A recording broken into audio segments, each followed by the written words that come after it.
Сайн байцгаана уу? За өнөөдөр 2021 оны 3 сарын 19-ний өдөр болж байна. За тэгэхээр өнөөдөр бүгдээрээ нэгэн бяцхан туршилтыг хийж үзье. За энэ нь юунд чиглэх вэ гэхээр ерөнхийдөө тэр менежмент зохион байгуулалт гэж яриад байгаа зүйлийг манай зүгээс аль болох энгийн байдлаар хувь хүний өдөр тутмын ажилтай холбох аргачлалуудыг хүмүүст санал болгодог. За тэрэн дээрээ Excel дээр одоо өдрийнхөө ажлыг төлөвлөх болон project дээр төлөвлөх хоёрын ялгааг авч үзье. За тэгэхээр энэ бичлэгийн төгсгөлд ерөнхийдөө аль нь илүү ямар давуу талтай вэ гэдгийг та бүхэн харьцуулаад харж чинь байх гэж бодож байна.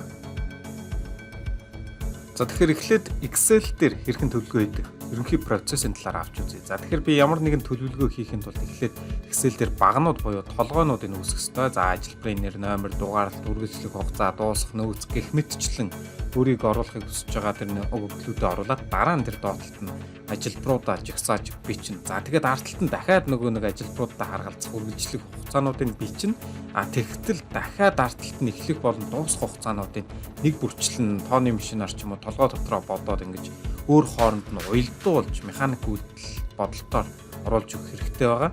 За энэ бүх зүйл нь нэлээ механик учраас эндээс үүдэлтэй тооцооллын алдаа буюу ямар нэг юмыг орхих давхардуулах юм зүйл гардаг. За хэдийгээр Excel програм маань өөрөө маш хүчрхэг, маш нөөц бололцоотой тооцооны том програмч гэсэн яг төслийн төлөвлөгөөг боловсруулах гэдэг зориулалтгүй учраас энэ дээр бага зэрэг асуудал гарч ирдэг байна. За тэгвэл Microsoft Project-ийг ямар үүрэгтэй яаж хийдэг талаар авч үзье. За Microsoft Project програм маань мөн адил Microsoft корпорацийн нэг бүтээгдэхүүн гэхдээ төслийг яаж үр ашигтай зохион байгуулахад төвлөрч хөгжүүлдэг энэ бүтээгдэхүүн байна. За тэгээ энэ бүтээгдэхүүний онцлог нь Excel програмыг бодвол илүү төсөл талтай хазаасан. За тэгээд энэ дээр харж байгаачлан та зөвхөн үргэлжлэх хугацаануудыг өөрийнхөө хүссэн нэгжээр минутаар хоногоор өдрөөр 7 хоногоор ингээд сараар оруулах тохиолдолд project програм арт талд нь тэр finish start буюу эхлэх огноо дуусах огноог ингэж бодож гаргадаг байгаа юм аа. За энэ артлын хэсэгт мөн харагдаж байгаасан predecessors хэсэг байна. За энэ хэсэг маань ямар учиртай вэ гэхээр ерөнхийдөө ажилбаруудын уялдаа холбоог оруулж өгдөг. Excel програм дээр та энэ уялдаа холбоог харах боломжгүй. Тэгээд энэ ингэж уялдаа холбоог оруулснаар энэхүү ажил маань нэг цул болж өөр хоорондоо уялдаж ямар нэгэн өөрчлөлт нь тэр уялдсан ажилбаруудаа нөлөөлж байгааг та харж болно. За ингэснээр та төслөө бүхэлд нь уялдуулж төлөвлөж хянах боломжтой байдаг байгаа юм аа. За үүнээс гадна та өгөгдлөө оруулсан тохиолдолд түүний дараах төрөл бүрийн тооцооллуудыг автоматар хийж болно менежменттэй холбоотой. За төсөл яг нийт үргэлжлэх хугацаа, эхлэх дуусах огноонуудыг автоматар бодоод гаргана. Түүнээс гадна ямар нэгэн өөрчлөлт, нэмэлт ажлыг оруулах тохиолдолд тэрийг бусад юмтай уялдахад төслийн тэр өөрчлөлтүүд бол адилхан ингэж өөрчлөгдөж явна гэсэн үг тухай бүртээ. За бас нэг онцлог нь энэ нөөцийн тухайн асуудал байна. Төлөвлөгөөн дээр тухайн төлөвлөгөөг хэрэгжүүлэх шаардлагатай бүх нөөцүүдийг холбож өгч болно. Тэгэхээр энэ нөөцүүдийг холбож өгөх гэдэг маань дотроо материал, зардал, за тэгээд ажиллах хүчний юм нөөцүүд байгаа. Энэ нөөцүүдийг тэр ажил дээрээ холбож өгөөд тэгээд энд шаардлагатай санхүүгийн утгуудыг гаргаж авч болно. За энэ дээр бол энэ төлөвлөгөөний жишээ бол зөвхөн миний нэг өдрийн хийдэг ажлын рутин буюу өдрийн ийм хуваар байна гэж үзье. За тэгээ энэ хуваар дээр би ямар нөөцөд шаардлагатай вэ гэдгийг энд оруулж өгч байгаа харагдаж байна.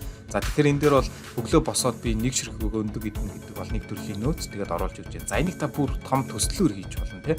Илүү наривчлалтай, илүү цогцоор хийж болно. Энэ бол маш энгийн жишээ учраас ингэж харагдаж байна.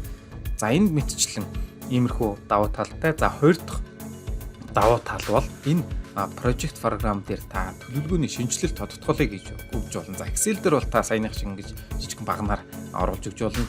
Тэгвэл project програм дээр та зориулалтын гүйцэтгэлийн хувийг оруулж өгөөд төлөвлөгөөнийхөө нийт гүйцэтгэл, тухайн ажлын эзлэх хувь жингийн харьцуулалтаар ингэж project програм танд автоматар бодож гаргаж өгөх болно. За хамгийн гол нь суур утгууд буюу таны анх төлөвлөж ирсэнээс хэр зөрүүтэй байгаа юм.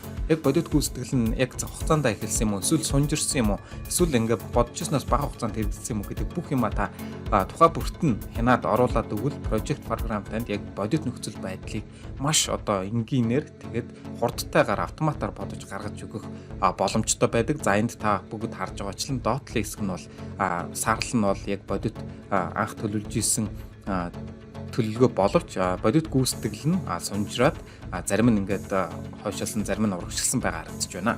За энэ мэтчилэн project програмын давуу талыг та өөрийн ажилдаа ашиглах бүрэн боломжтой. Ингээхийн тулд та манай Limworks-ийн сайт руу ороод манай хөтөлбөрүүдийг авч болох юм аа.